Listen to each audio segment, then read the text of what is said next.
This is the Whole Care Network.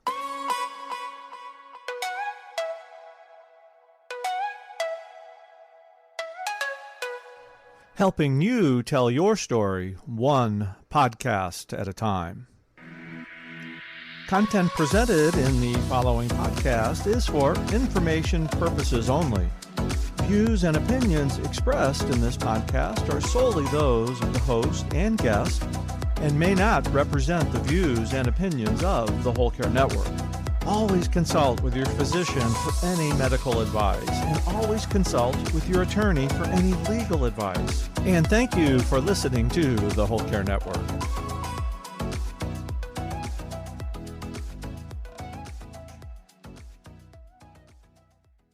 Have you noticed that grief doesn't wait until your loved one is gone? It's with us our entire caregiving journey. Sometimes it's like a wave that knocks us down. In this episode, we're talking about what it means to move through grief along your caregiving journey. And we're sharing 6 tips. Welcome. We're Sue Ryan and Nancy Treaster. This podcast brings our years of experience in a variety of family caregiving roles to prepare you to navigate your caregiving journey. We're sharing our personal experiences, not medical advice. And because it's our passion to support you on your journey, we believe no topic is off limits. Let's get started.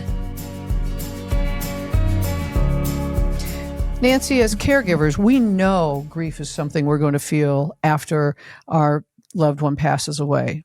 However, we may not realize that there are many places along our journey where we're actually grieving. We're from the moment of the diagnosis, through each individual change, through the anticipation of what's going to come, and then as we let go of what used to be. That's really tough. Today, we're going to talk about how to recognize grief, how to give yourself grace. Lots of grace. During grief, and how to not get stuck in grief. So we're going to start with tip 1. And tip 1 is to recognize that grief comes in many forms. Yeah. And actually, when we're talking about that, one of the things that we're doing, the grief section of what we're talking about today is actually, if you're following along with us with the Navigating Dementia Caregiving Roadmap we created, this is a part of step 20. Yeah. And caregiving grief is a collection of losses that are happening over time. We call this drip grief. Sometimes they happen so gradually we don't even realize them at first. And then sometimes we may feel like we just got punched in the gut. For example, the first time we recognize our loved one doesn't remember their phone number. They don't know their address. They can't remember their birthday. Or we're watching them struggle to brush their teeth or get dressed in the morning. Then there's a time when you can no longer have a meaningful conversation with them. And then there's the time when they don't remember who you are. That's got to be one of the hardest ones. That is a hard one. I know it. And you know, we're trying to help you think through what that really feels like. But those punches in the gut, they make you sad. They make you anxious. That's grief. That's drip grief. And today we want you to recognize that. Yeah. You know, losses come in other forms too. You may have you will have a change in your relationship. Yes, you will. You'll go from being the child or the spouse to feeling like you're the parent. That's tough. It is that tough. feels wrong and bad. You'll start to potentially lose your own independence. And that's grieving the life you used to have. You may find yourself withdrawing from activities or from your friends. While we don't want that to happen, it's a sign of grief. Pay attention. And then you will likely grieve the dreams, particularly if it's your spouse that has dementia, the dreams of the life you expected to have and the life you've left behind. Yeah. And these feelings are valid. I mean, they're absolutely real responses to real losses. And it's completely normal to grieve the person they used to be while they're still alive.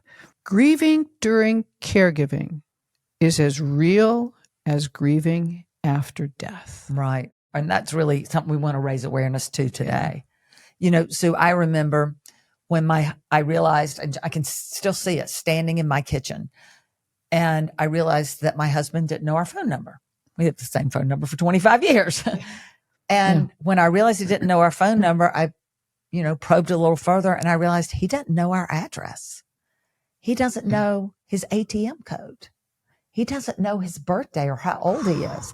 And it all seemed to happen at once. But every time I'd realize something else he didn't know, it felt like a ton of bricks had hit me. And I didn't know how to process that or how to recognize it or put my finger on what it was. But I've come to learn it's drip grief. That's what's happening along the way. I was grieving his loss of independence and what that meant to both of us. And once we recognize that this grief is going to come in many forms and it's going to come throughout our journey, it's helpful for us to have a foundation so we can learn how to help navigate these feelings when they come. And then also, and we're saying this multiple times throughout this episode, give ourselves a lot of grace as we're going through this. And so that's tip 2. That's what we're going to talk about in tip 2, which is give yourself grace and honor your grief. Now, what does give yourself grace mean? That means don't judge yourself when you're sad about something that's happening. And drip grief happens throughout your caregiving journey. And these little things are going to make you sad. Yeah. And when they do, don't think, oh, I should be handling this better. Give yourself grace. It's okay to not have it together all the time. And if I'm saying that, then it's important. Yeah. Because I really struggle with that. But it's okay not to have all the answers and not to have it all together all the time. Instead, honor your grief. Think that really makes me sad. But you know what? That's okay. Well, and honoring it is what helps us move forward. So we don't want to push it down. We don't want to say, well, we shouldn't feel this way. We don't want to ignore it. The only way that we can possibly understand it and deal with it and move forward is if we actually honor it, and especially when we start feeling overwhelmed. So practice saying things to yourself like this. It's okay not to be okay. It's okay not to be okay. Or I'm allowed to feel frustrated because this situation is genuinely difficult. Mm-hmm. You'll have a lot of those. It's okay. Give yourself grace. Don't judge yourself. Help is all around me. I don't have to know all the answers, and I don't have to do everything myself. This one is huge, huge. And it's so hard for us to do. For some of us, I mean, it's just that we really have to acknowledge that one. It's really, really hard. We sure do. Take the time to allow yourself these emotions and take time for yourself. Yes. If you have to go sit down somewhere to accept your grief and honor your grief, do that. Time for yourself is not selfish. It's really what you need to do to be your best for yourself and for your loved one. Just recognizing that we're feeling grief can be a powerful release for us. Even when we're trying to practice grace with ourselves, there's another barrier that can often get in our way, and that's judgment. And it's judging how we or others are grieving. And that leads us to tip 3. Don't judge our grief, ours or anyone else's. Each of us moves through grief in our own way, and each experience we have is going to be different. And so if we catch ourselves saying things like, well, gee, other people seem stronger than me, or everyone else seems to be coping better than I am, or, oh, here's a good one. I'll get my air quotes out. I should be able to do this and do it on my own. Our grief is ours. You don't have to defend it, and don't judge it. Allow it to be what it's meant to be. Right. Later, we're going to talk about how to not get stuck in it. Yeah. But in the meantime, honor it, accept it, And don't judge it. And don't judge it, because needing help doesn't mean you're a failure. It just means it's time to reach out for help. And I think what we're talking about here, grief is not a problem to solve. It's not. And that's really what we're saying. It's not a problem to solve. It's something to honor and to figure out how to move through. And when we're not judging ourselves or judging others, it's very empowering for us, because it allows us to feel what's real instead of judging, here's the air quotes again, what's supposed to be. Right. That's really tough. You do have your preconceived notions of what grief should look like. Mm-hmm. And if yours isn't going quite like that, it's tempting to judge yourself. Yeah. Let's just don't do that. Let's go to tip 4, because Okay. tip 4 is about accepting. It's really expanding on this, accepting that grief is an emotion that we're meant to have. It serves a purpose. It absolutely does. Yeah. And that makes a big difference. If you can just, instead of thinking grief is a bad thing and I need to get over it, if you think of it, it's an emotion that humans have. It serves a purpose. Mm-hmm. It helps us feel. Yes. It helps us learn. It helps us get to the point where we're leaning in and moving through it. Mm-hmm. We'll come out the other side really more whole than we were when we started. Right. We can just pull ourselves and pull everything back together that way. It's not something that needs to be fixed. It's something that needs to be honored. And if you give yourself permission to grieve, Mm-hmm. then that's the best thing you can do to find your way through it. So here's some different ideas, things that work for people to help them work through their grief. Some people, journaling or writing down what they're thinking, or just journaling and writing about what's happening, is a great way to honor their grief and help them move through it. For me, it's really getting out for a walk or exercising. I find I get in my own head and I really have the endorphins, and it helps me relax and find a way to think things through. For some people, prayer and meditation is a good way to honor their grief and to really move through it. Mm-hmm. We even find going to therapy or counseling is a great way to get your grief out and to talk it through. And if you don't feel comfortable going through a therapist or a counselor, find a good friend who will listen to you and talk things through with them. Right. The key here is to give yourself time. Don't rush through the process. There's no magic here. No. Just give yourself the time and the space to work through your grief. Yeah. Accepting grief as one of the most important emotions in our lives Interesting. gives us permission to process it in a way that's healthy for us. Yes. And that leads us to tip 5, which is recognizing grief and not getting stuck in it. That is a key. That's a key. And we brought this up several times. It's really, really important. But grief impacts us emotionally and physically and psychologically. And here are some of the symptoms to look out for, because it really does impact different people differently, which is one of the reasons why we say we want to make sure we're processing our own grief instead of trying to look at what somebody else is doing and try to fit our grief into there. No, it's ours. So, for example, you might be, when you're grieving, you might be having trouble remembering things. So you might have trouble concentrating or making decisions, trying to figure out what to do. Your sleep can be disrupted. You're either sleeping a lot or you can't get to sleep, and you feel worn down or tired all the time.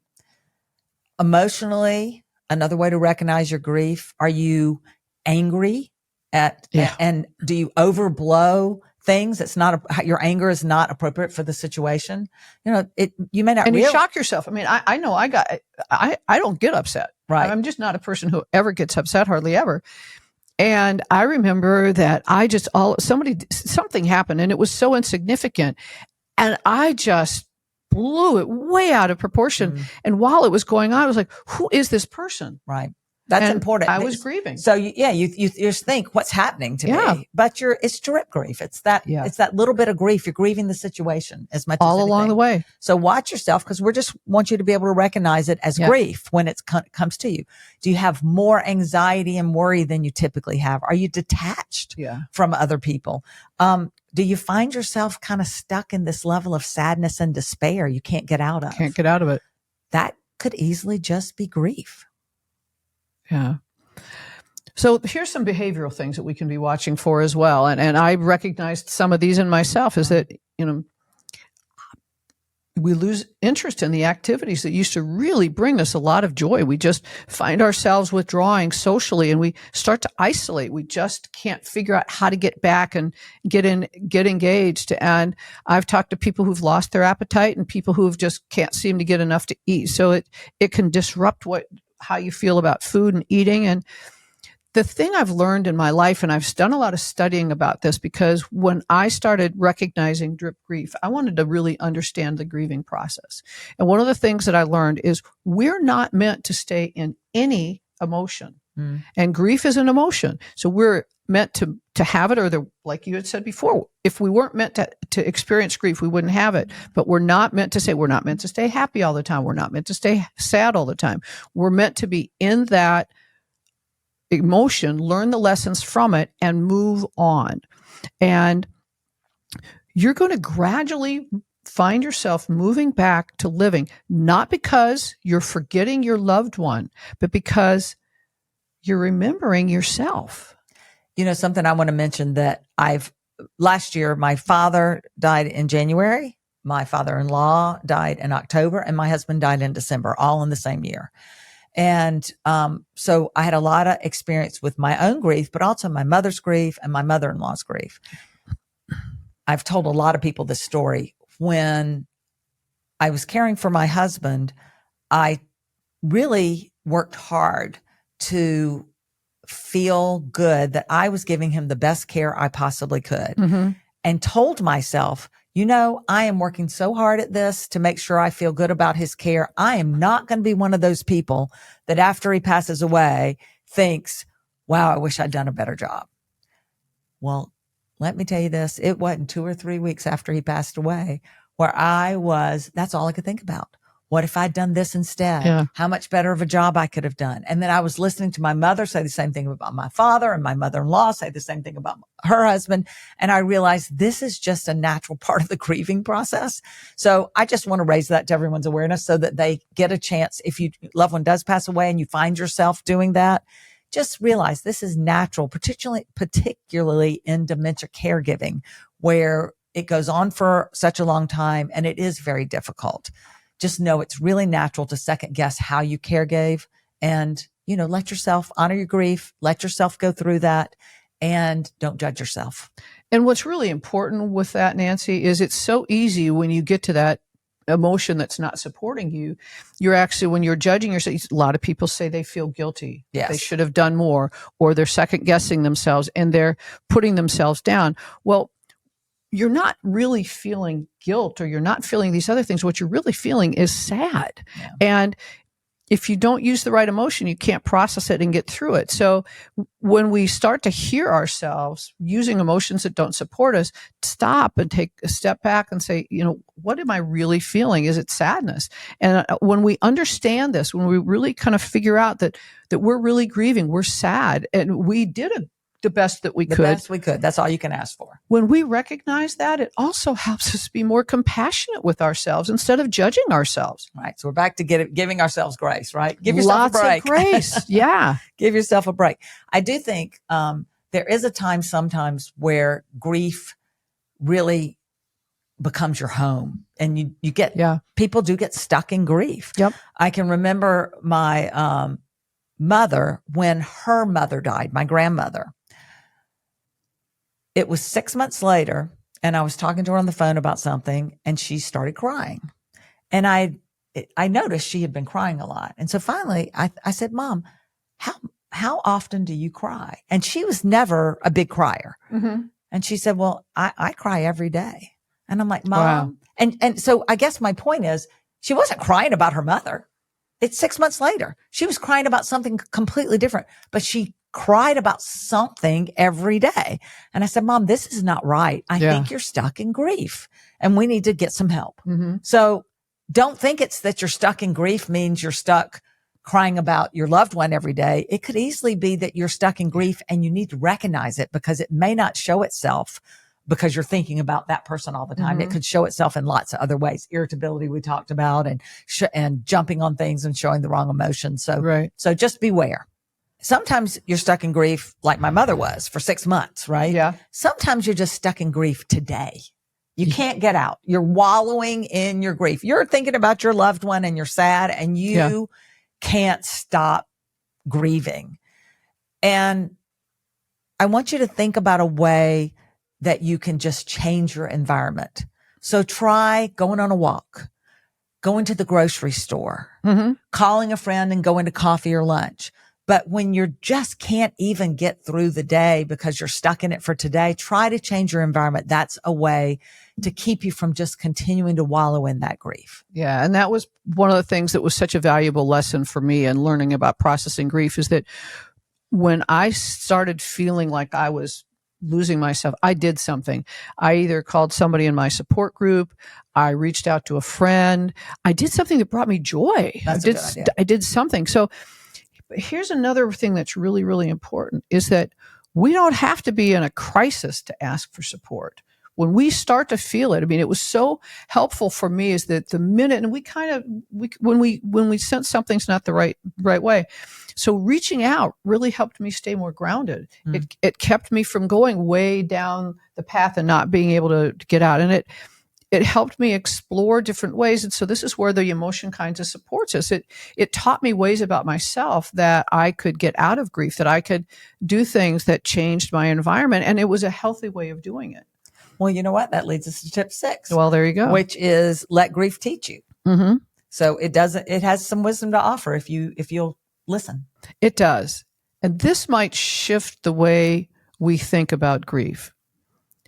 Grief, it's painful and it's difficult. However, it also carries wisdom and it carries lessons. Grief is an emotion, as you said before.